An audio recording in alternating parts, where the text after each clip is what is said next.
नमो नमः बच्चों। जैसा कि आप सबको पता है कि आज हम अभिज्ञान शकुंतलम के प्रथम अंक का अध्ययन करेंगे। अभिज्ञान शकुंतलम नाटक अत्यंत ही सर्वश्रेष्ठ कृति है, प्रसिद्ध रचना है महाकवि कालिदास जी की। संस्कृत साहित्य के इतिहास में कवि कुल चूड़ामणि एवं भारतीय संस्कृति के अनन्य उपासक महाकवि कालिदास जी का नाम विश्रुत है, प्रसिद्ध है। उनके नाम से कौन परिचित नहीं होगा, उनके बारे में अवश्य ही आप जानते होंगे। तो कालिदास जी खंड काव्यकार, गीति काव्यकार, महाकाव्यकार, नाटककार के रूप में विख्यात हैं। बच्चों, इनके विषय में एक सूक्त कथन भी प्रचलित है। काव्येषु नाटकम रम्यम तत्र रम्या शकुंतला, तत्रापि च चतुर्थो अंक तत्र श्लोक चतुष्टयम। कि काव्यों में नाटक सुंदर है और नाटकों में अभिज्ञान शकुंतलम सुंदर है, और अभिज्ञान शकुंतलम में भी चतुर्थ अंक सुंदर है और चतुर्थ अंक में भी 4 श्लोक सुंदर है। तो बच्चों, यहाँ क्या है कि देखिए, काव्यों में नाटक को सुंदर का, नाटकों में भी जो सर्वश्रेष्ठ कृति है वह कौन सी है? अभिज्ञान शकुंतलम।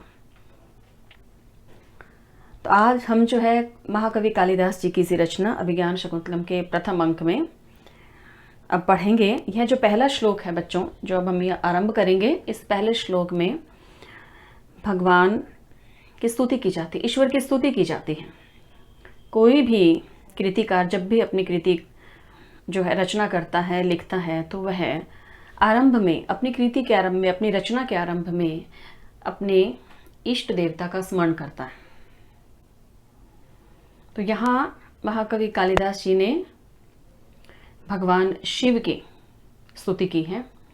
अब देखिए, यह कहीं विदित नहीं होता है, कहीं ज्ञात नहीं होता है, कहीं उन्होंने, कालिदास जी ने कहीं अपने बारे में यह वर्णन नहीं किया कि वो किस ईश्वर के उपासक थे या उनके माता पिता का क्या नाम था। उनकी रचनाओं को, उनकी कृतियों को देखकर ही यह आभास होता है, यह ज्ञान प्राप्त होता है, यह विदित होता है कि वह भगवान शिव के उपासक थे।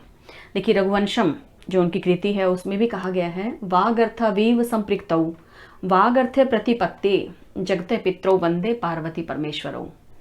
पार्वती परमेश्वर, यहाँ भी जो है भगवान शिव के ही उपासक होने का क्या है, यहाँ ज्ञात हो रहा है कि वे भगवान शिव को मानते थे, उन्हीं के उपासक थे। इसी प्रकार से कुमार संपम में भी जो है भगवान शिव का ही, उन्हीं की स्तुति उन्होंने की है, उन्हीं के बारे में ही जो है यह ज्ञात होता है।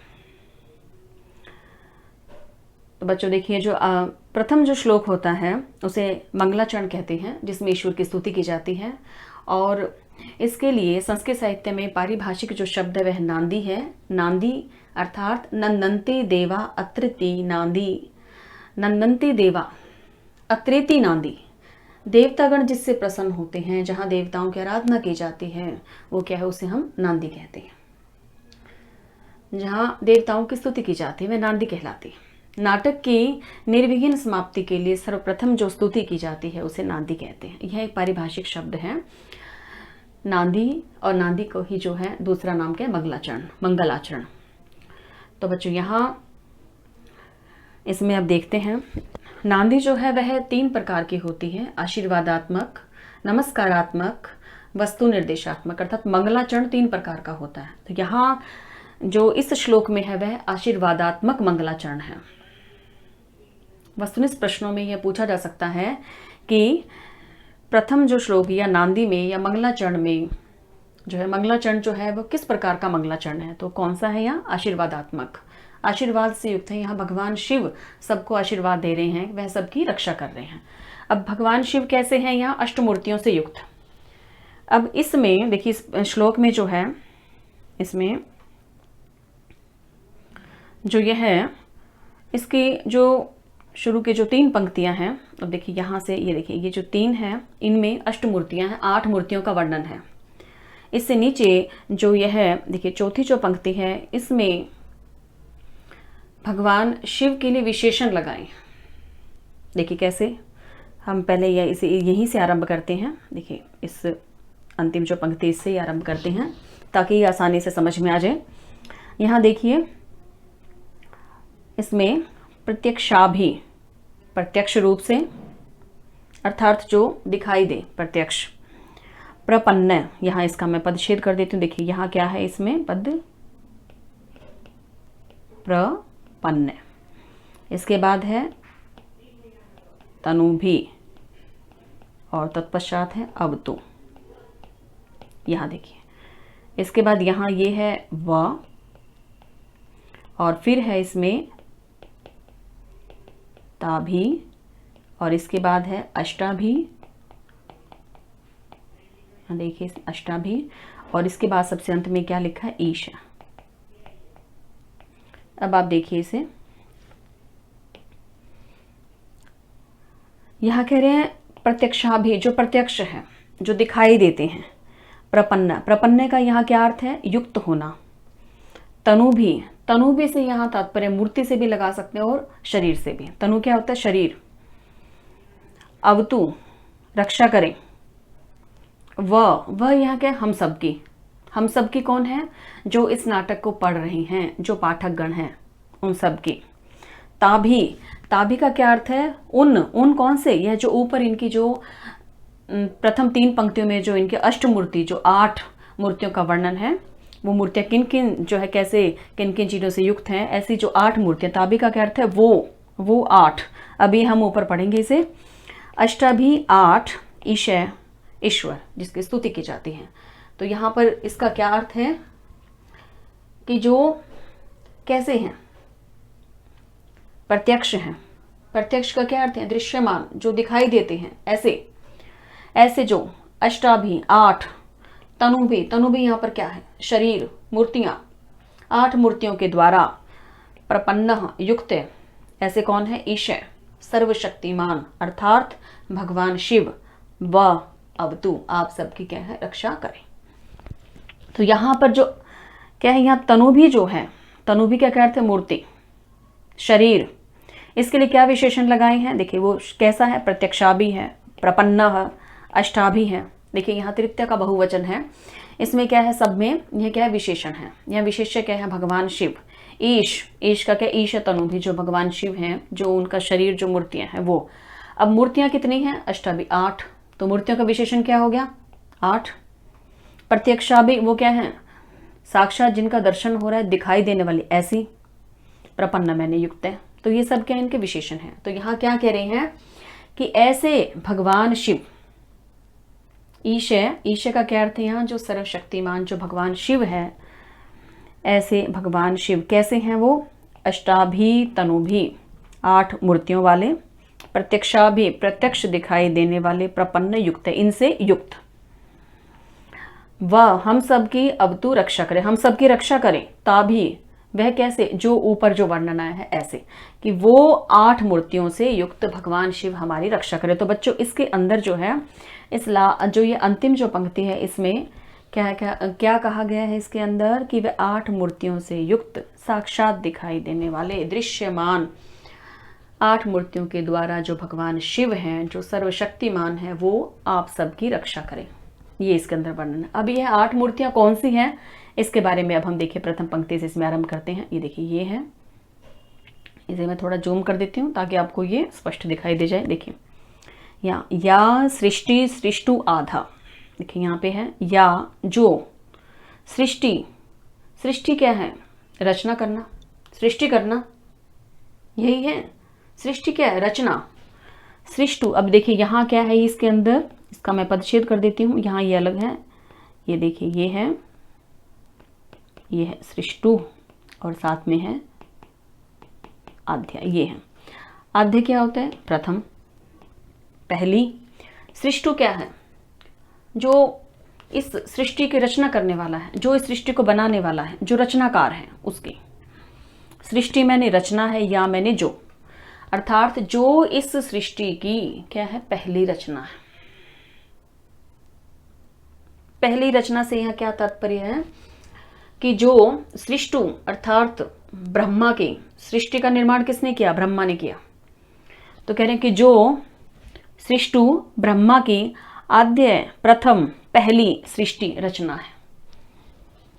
सृष्टिकर्ता कौन है, ब्रह्मा जी हैं, और ब्रह्मा जी की सबसे पहली, सबसे आद्य जो सृष्टि, जो रचना है, वो क्या है। देखिए यहाँ कालिदास जी ने स्पष्ट नहीं बताया कि संसार में सबसे पहले क्या आया। ब्रह्मा जी ने इस संसार में सबसे पहले किसकी रचना की,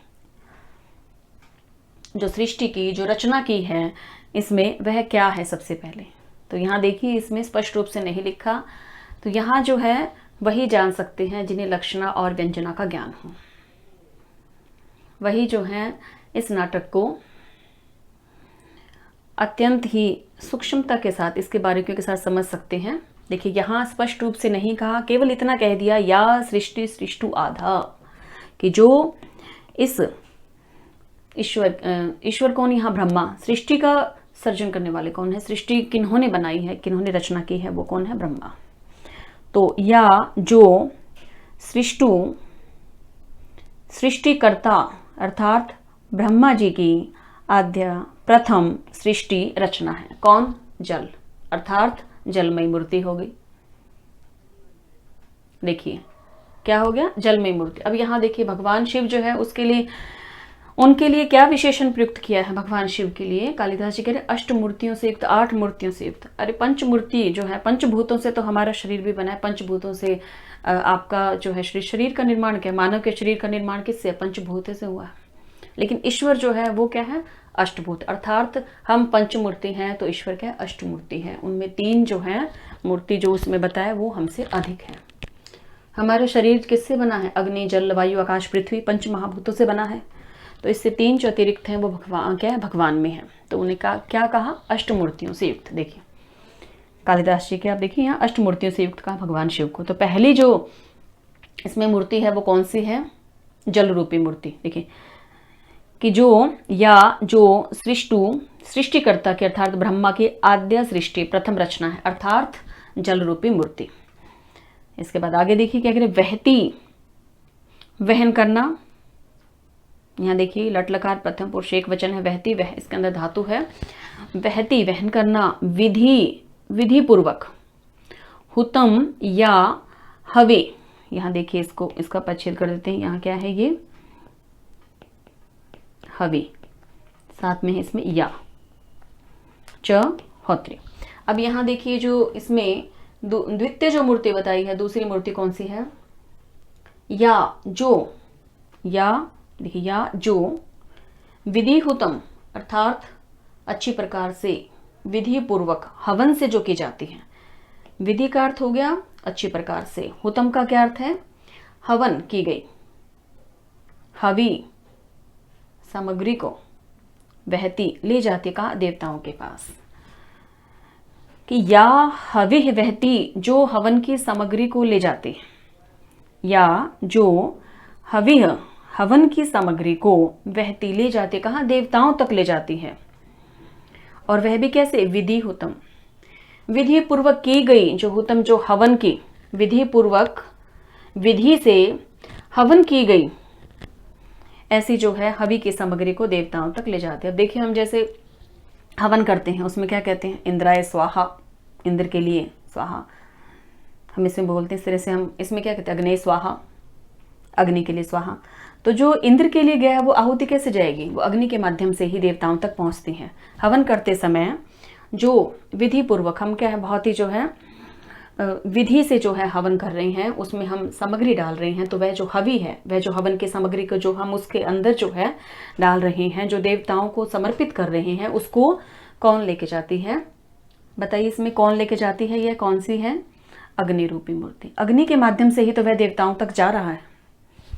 आप हवन करते हैं, उसमें आप हवन की सामग्री को डाल रहे हैं। हवन की सामग्री कैसे डालते हैं हम, विधि पूर्वक आप उसको कर रहे हैं, कार्य को अत्यंत ही श्रद्धा के साथ आप कार्य को कर रहे हैं। ऐसी जो हवि है, ऐसी जो हवन की सामग्री है, उसको क्या है, देवताओं तक ले जाती है, जो बहती मीन्स ले जाती है। ऐसी यहाँ कौन सी मूर्ति होगी, यहाँ पर ये है अग्नि रूपी मूर्ति। तो यहाँ दूसरी जो मूर्ति है वो अग्नि रूपी मूर्ति होगी। अब आगे देखिए, या च होत्री, या जो च और होत्री। होत्री का यहाँ पर क्या अर्थ है, होत्री क्या होता है, जो क्या है, हवन करने वाला है, जो यजमान है उसके लिए। होत्री का यहाँ क्या अर्थ है, जो हवन को करने वाला है। देखिए यजमान है, जो हवन करता है, वह भी कैसा हो जाता है, वह भी क्या है, भगवान शिव के स्वरूप ही दिखाई देने लग जाता है। है तो वह भी भगवान का ही अंश है, परमात्मा का ही अंश है, तो उसे भी जो है एक मूर्ति के रूप में कहा गया, क्योंकि वह भी क्या है, वह ईश्वर का ही स्वरूप है, ईश्वर का ही अंश है। तो जब हवन करते समय जो होत्री है, जो हवन करता है, वह भी कैसा होता है, ईश्वर की भांति होता है, उसमें भी ईश्वर के स्वरूप के ही दर्शन होते हैं। तो तीसरी जो मूर्ति बताई है वो क्या है, यजमान रूपी मूर्ति। तीसरी मूर्ति कौन सी होगी, यजमान रूपी मूर्ति। इसके बाद देखिए आगे, यजमान रूपी क्यों कहा, क्योंकि वह जो हवन जो कर रहा है वो क्या, वो परमात्मा का ही अंश है, उसमें भी परमात्मा के रूप के दर्शन होते हैं। तो तीसरी मूर्ति कौन सी हो गई है यहाँ, यजमान रूपी। इसके बाद अब आगे देखिए आप, इसमें ये देखिए ये है, ये जो द्वे दो कालम काल में विद्धत, विधान कर देना, विभक्त कर देना, बांट देना। अब कहने कि जो द्वे दो, अब यहां देखिए ऊपर हमने क्या था, एक या, और यहाँ ये अर्थात क्या यहाँ द्विवचन आ गया है।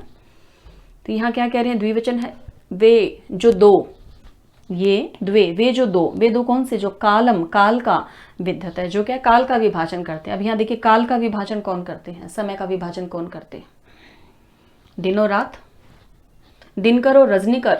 दिनकर क्या है, जो दिन करता है, रजनीकर जो रात्रि करता है, अर्थात सूर्य और चंद्रमा। तो जो क्या है कि समय को क्या करते हैं, जो समय का विभाजन करते हैं, उसे दो भागों में जो बांट देते हैं। तो ऐसी कौन सी मूर्तियां हैं, वह सूर्य और चंद्रमा रूपी मूर्ति।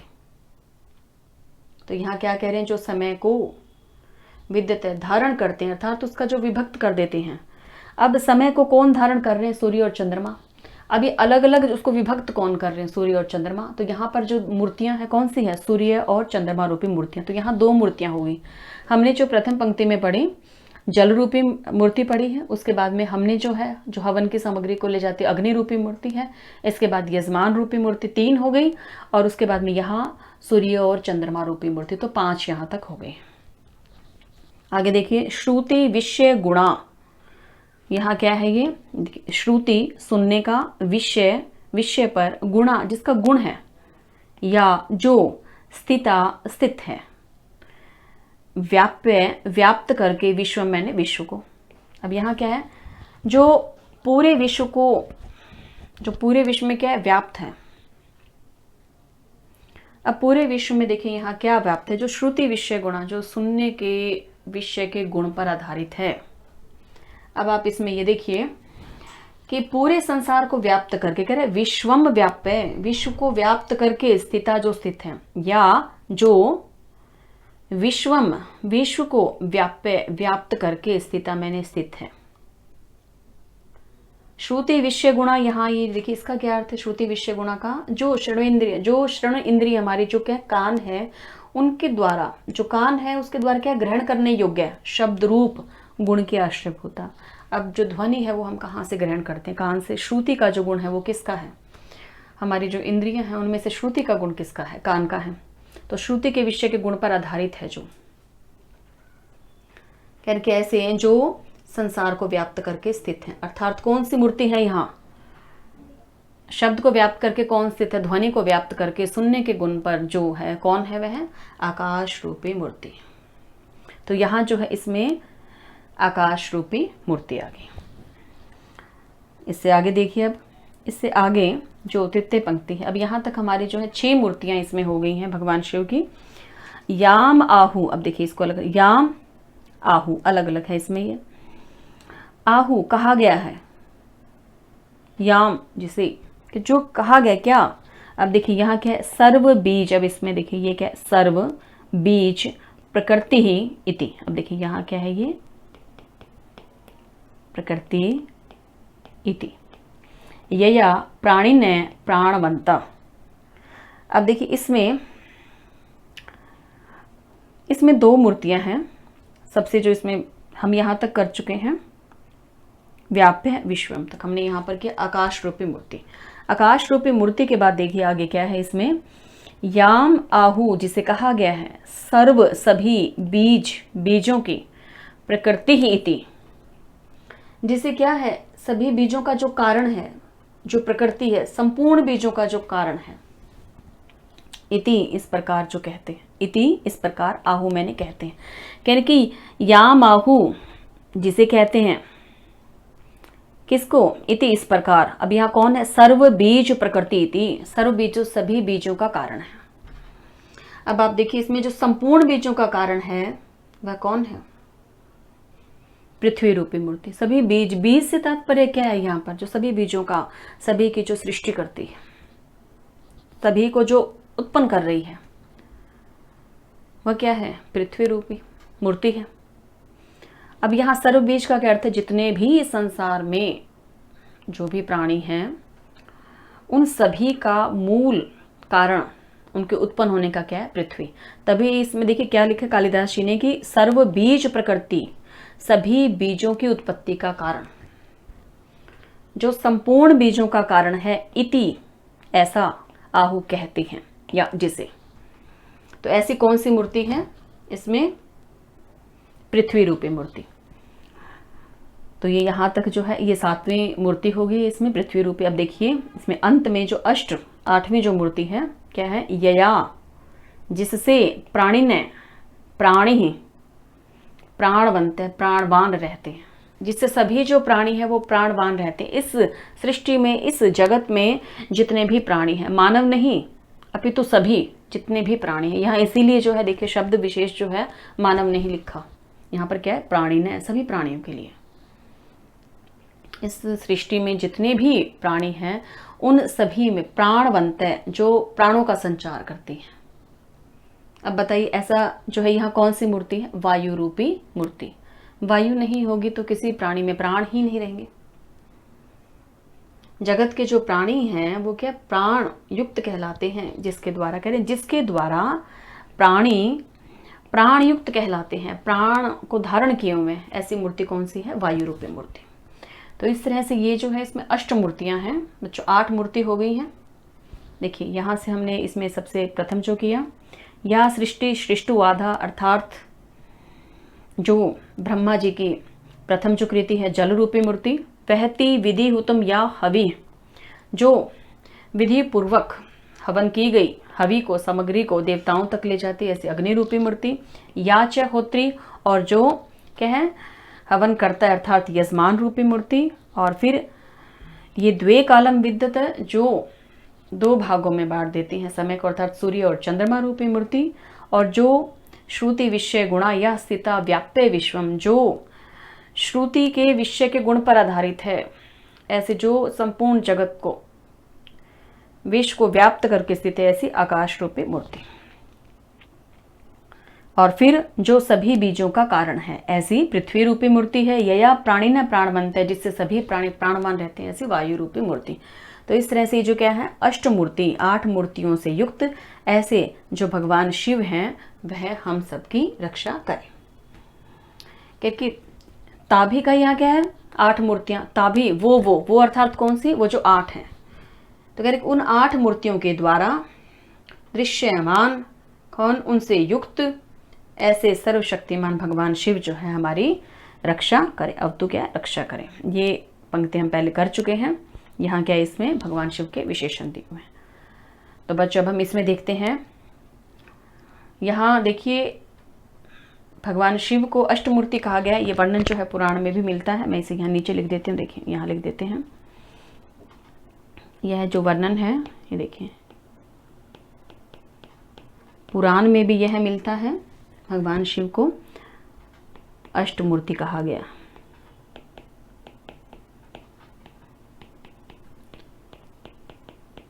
ये देखिए अष्टमूर्ति कहा गया।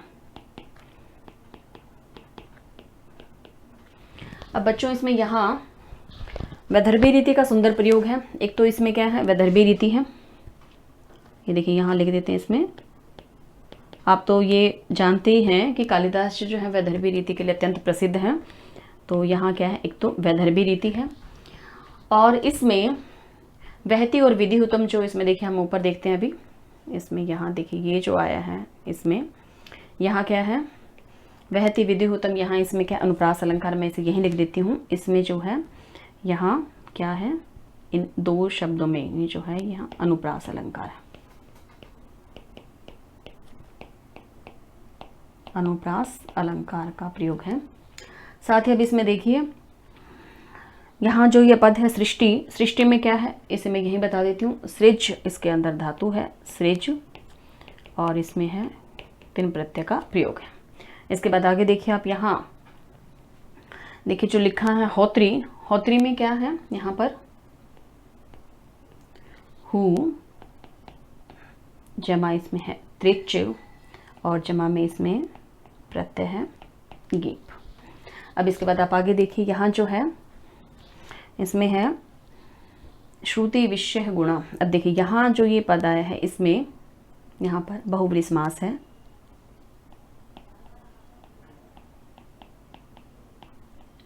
बहुव्रीहि समास है। इसका क्या विग्रह है, श्रुते विषयो गुण है यस्या सा, यहाँ मैं लिख देती हूँ इसको, इसमें आ जाएगा श्रुते विषयो गुण यस्या सा, तो ये इसमें बहुव्रीहि है। इसके बाद आप आगे देखिए, इसमें यहाँ ये जो लिखा है आप देखिए स्थिता, जो ये पद है स्थिता में क्या है यहाँ पर स्था धातु है, और इसमें कत प्रत्यय, साथ ही इसमें ताप प्रत्यय भी है। देखिए मैं इसे अलग अलग कर देती हूँ। यहाँ ये देखिए ऐसे, ये ऊपर है और ये इसमें नीचे रहेगा, ये इसका होत्री। इसके बाद आप देखिए इसमें यहाँ देखिए आहू है, यहाँ इस आहू में क्या है, यहाँ ये आहू, बच्चों यहाँ आहू में ब्रू धातु है, मैं इसका यही लिख देती हूँ ब्रू, देखिए आपको क्लियर हो जाएगा, ब्रू धातु है इसमें, और ये क्या है लट लकार है बच्चों इसमें प्रथम पुरुष, और इसमें है बहुवचन। और इसके बाद आप देखिए यहाँ, और अब हम इससे आगे देखते हैं, यहाँ यह जो इसमें प्रपन्न जो है, इसमें जो पद है प्रपन्न में क्या है, देखिए यहाँ पर क्या है प्र, जमा में है इसमें पद, और जमा है इसमें कथ प्रत्यय। बच्चों आप इसमें एक और पद देखिए अवतु, अवतु जो ये है इसमें क्या है, यहाँ अव धातु है, और इसमें लोट लकार है, प्रथम पुरुष एक वचन का प्रयोग है, प्रथम पुरुष है और एक वचन का प्रयोग है इसमें। और बच्चों ये इसमें व्याकरण की दृष्टि से हो गया है, इसमें वैदर्भी रीति है, वैदर्भी रीति का प्रयोग है। एक तो आप देखिए इसमें ये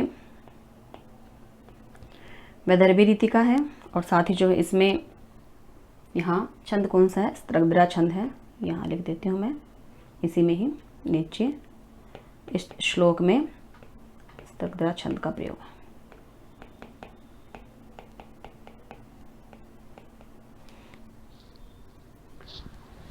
तो बच्चों आज हमने यह जो श्लोक है, जो मंगलाचरण जो नांदी है, इसे हमने मेरे अनुसार जो है स्पष्ट रूप से अब हम समझ चुके हैं। तो इससे आगे का भाग हम कल की वीडियो में करेंगे। तब तक के लिए बच्चों नमो नमः।